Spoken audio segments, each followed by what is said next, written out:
Anyone can use a weapon, but the ninja is a weapon. Behold!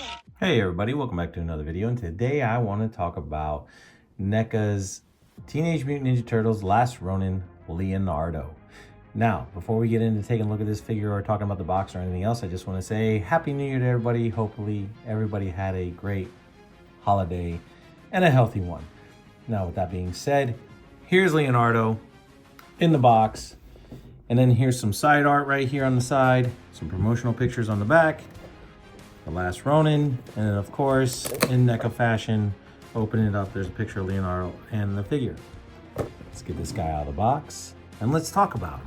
All right, so now that we have Leonardo out of the package, here he is in all of his glory. Let me tell you something, I've been waiting for these guys to come out. I had gotten Raphael as a Christmas gift from my brother. Now I have Leonardo, and I also got Donatello, and I also got Michelangelo. Thanks to my wife, great Christmas gift from her. Thank you so much. So shout out to her for finding these guys, because I couldn't find them anywhere. She managed to find them and got them for me. So awesome, awesome, awesome. Like I said, shout out to her. Thank you very much. Great Christmas gift. And it also completes my Last Ronin collection when it comes to the Turtles. So, which therefore, now, let's talk about this guy. Now, this guy here, when it comes to articulation, can he articulate? He has some, but of course, you know, we all know it's NECA articulation, so we know what to expect when it comes to these figures. But when it comes to, excuse me, you gotta pardon me because I've been under the weather. And I'm just starting to get over it, so I do apologize for that. When it comes to the actual sculpt on this guy, I mean, he's straight off the comic book. If you have not read this story, go read this story. And I've been saying it since I've been reviewing these figures. It's a tragic story, but it is definitely one of the best stories out there right now. So do yourself a favor. It is a great read. Go read it before the movie or the game comes out. That way you can experience the actual way the story is meant to be told before anything gets changed or anything is done differently. That's all I'm trying to say. So, but anyway, Leonardo here is taken directly right off the comics, and he looks just like he did in the comic itself. Beautifully done. I like the way that they did his cloth cover here, right here, going over him. It's a soft plastic, but nicely done. Coming down right here to the actual belt that goes across his chest, down to the bottom belt. Now he has armor on him, and it goes over the back of his shell as well, part of this like cape thing, and that armor does go also behind there, but it's just covered by this part of the cape, which you can't really move. But anyway, because they're older at this point, they're no longer teenagers, they're more like adults. And then here on the shoulder pad here, you have the symbol, you have Splinter's symbol of the clan, his clan symbol. I can't remember the name, so if you remember, please leave it in the comments down below because it escapes me right now. But anyways, otherwise, beautifully done. He has a little bit of armor right here on the side of his hip and thigh right here, going down to the straps, going down to the wraps of his feet. They did a fabulous job. And then he also has these like padding on the top of his feet for kicking or whatever the case is, and then also right here at the top part of his shin. So I like the fact that he's got the guards, one on the back of his knuckles here, the one on his forearms. So that's actually nicely done, along with the wraps that go all the way from his hands down. Hasbro, take a lesson, man. This is how you do hand wraps. Anyway, sorry. That was from the big boa review that I did. If you haven't seen it, go back and watch that, and you'll understand why I say that. Anyway, the headband, beautifully done. I like the way they did some of the darker highlights in it. And yes, this does swivel back here. The tassels, they swivel so you can move them. Just they swivel in the pin right there, so you can move them. Give them a little bit of extra life. And yeah, it's cool. He's got little pouches on the belt right here, and all that good stuff. And then of course, he does have the scabbard holders here. Well, not scabbards, but blade holders for his katanas, and they do slip through the back of this right here. So nicely done. I mean, kudos to NECA on this line. They've been killing it. As far as articulation now, you know, when it comes to NECA articulation, you want to be careful with everything because sometimes their stuff is very stiff. But that's how you're going to get that knee joint to bend right there and his leg to move up about that far. His arms, they move out. He has double jointed elbows and they are pinned. Just if you feel that they're not moving, definitely warm them up. Now, you can see right there, you can get him in a little bit of something, right? To where he's kind of moving or jumping or whatever the case you want to do with him, lunging, doing like a shoulder slam, whatever the case, bit of a of a pose, but definitely be careful when moving these figures because you don't want them to break. And like I said, I don't know how my wife got her hands on these guys because I couldn't find them anywhere, but yeah, she was able to get them, so that's cool. So I just want to be careful with them, that's all. So now I have him formed up here, and here he is. He's all nicely formed up, ready to fight. And rolling right into his accessories, we're going to start. Comes with 2 fists, 2 sets of grasping hands. Next, he has a set of flat hands. Next, a set of weapon holding hands. Next, he comes with 5 kunai. Now, this is how big they are. So, you know, if you lose them in the carpet and you don't find them, they're definitely going to get eaten up by the carpet monster. But definitely, they're beautifully done. Don't get me wrong. They're just little. But you get 5 of these bad boys, and they do plug in here on the belt going around Leonardo right here. There are 5 little spots for him to fit. So you just take these bad boys here, just slide them in to where you need them to go. Get them right there, nice and lined up. And there you go. That's how the kunai are gonna sit. And that's cool that they added them in there. So you can actually have him hold them, throw them, whatever, tie a little string onto them and actually have them with a rope attached to them either way.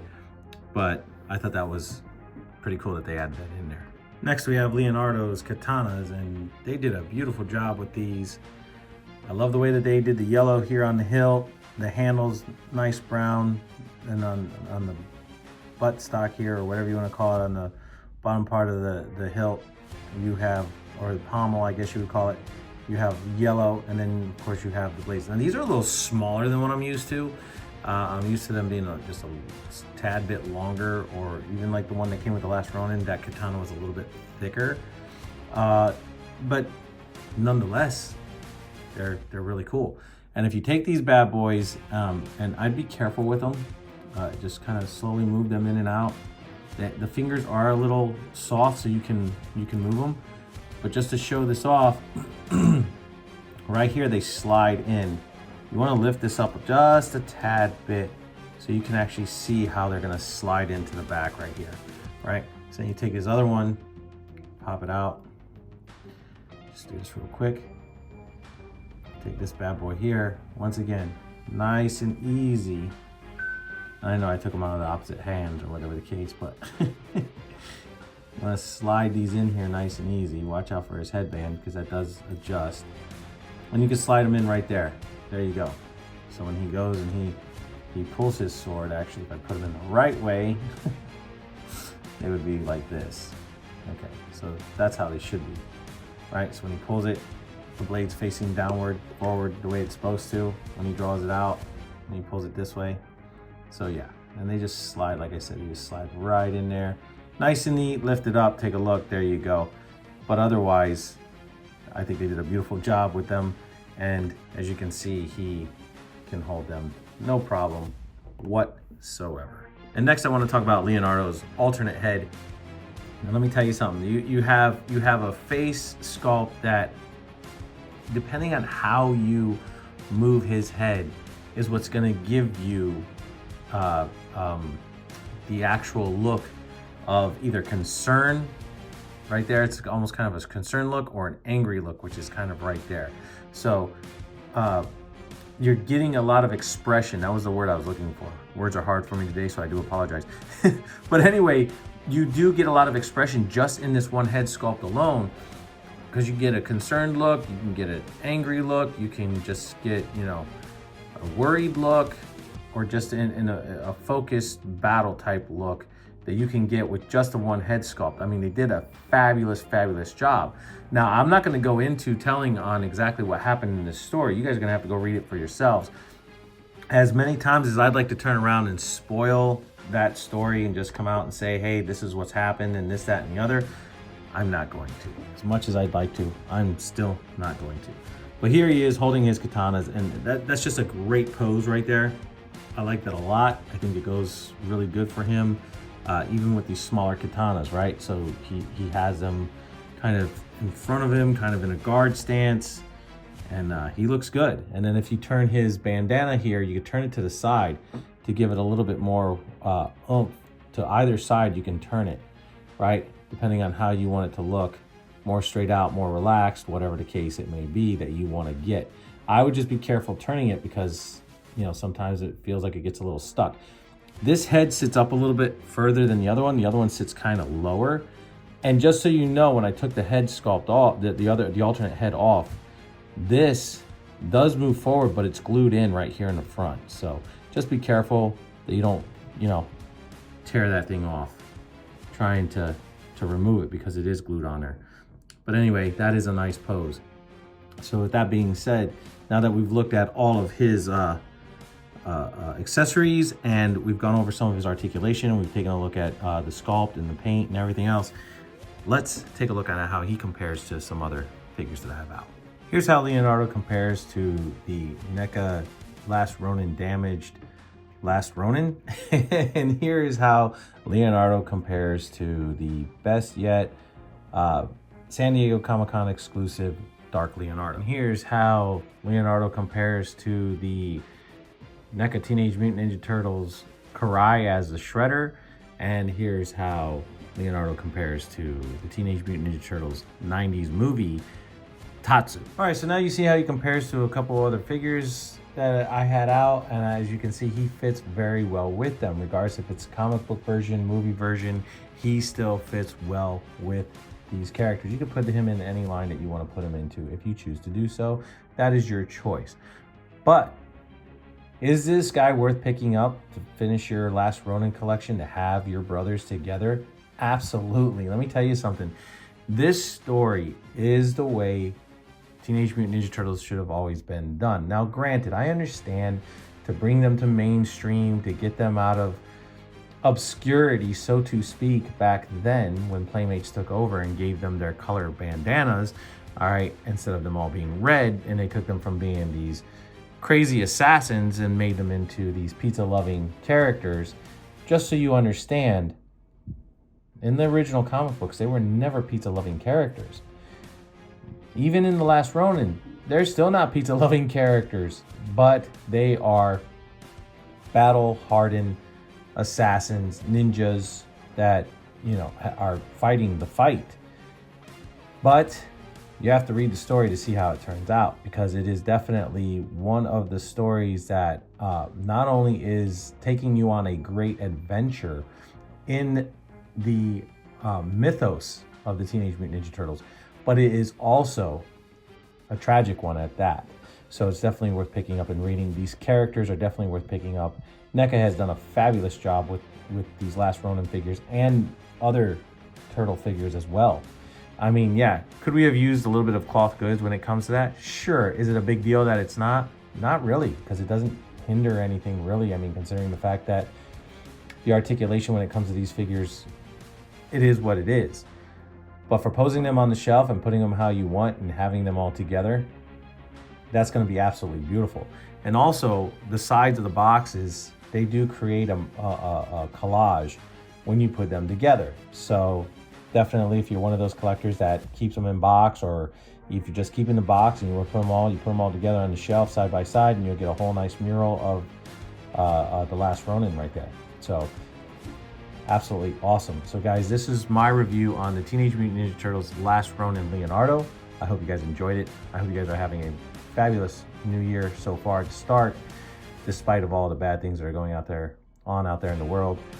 I'm hoping that everybody's doing well, and hopefully this takes your guys' minds off of all the bad doing that is going on in the world, because that's what we do this for, is to take your minds away from the real world just for a slight little bit, you know. and to bring some joy into your lives and to, you know, help you figure out if you want to pick up these figures or not. You know, hopefully it helps. But one thing else I want to figure out, I want to point out is he has red here on his belt. There's a reason for that. So definitely when you read the story, you'll understand why. But anyway, like I said, I hope you guys enjoyed this review. Please like, subscribe, share, leave a comment down below. As always, hit the notification bell so you never miss out on anything new that we're putting up. And no matter where you guys are, I'll catch you on the flippity flip.